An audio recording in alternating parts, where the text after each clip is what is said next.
এখন আমরা দেখব 36d এই প্রবলেমটার সলিউশন। সো প্রবলেম স্টেটমেন্ট কি? Integration of dx divided by x minus 1 root over x square minus 2x।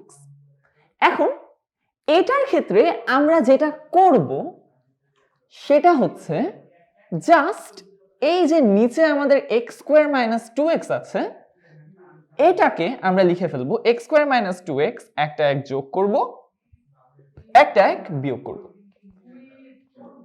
এরকম কেন করলাম?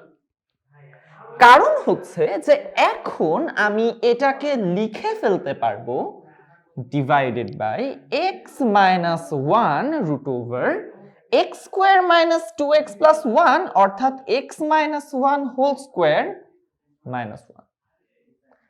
এখন আমি যেটা করব সেটা হচ্ছে জাস্ট এটাকে z দিয়ে রিপ্লেস করে দিব, তাহলে আমাদের খুব পরিচিত একটা সূত্র আমরা পেয়ে যাব। আমরা লিখব z সমান হচ্ছে x minus 1, তাহলে dz সমান হচ্ছে dx।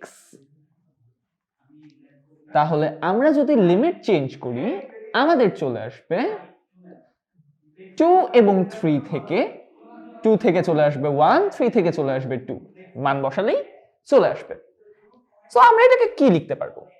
dx এর জায়গায় জাস্ট dz এবং নিচে এগুলো হয়ে যাবে z, অর্থাৎ 2 থেকে 1 পর্যন্ত dz divided by z root over z square minus 1, integrate করলে হয় sec inverse z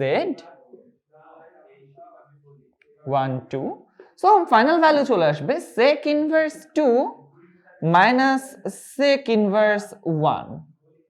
ওকে, সো sec inverse 1 মানে কি? এটার মানে হচ্ছে cos inverse 1 মানে 0, আর sec inverse 2 মানে কি? এটার মানে হচ্ছে cos inverse half মানে pi by 3। সো বেসিক্যালি আমাদের ফাইনাল আনসার থাকে হচ্ছে pi by 3। তাহলে এটাই হচ্ছে আমাদের এই প্রবলেমের সলিউশন।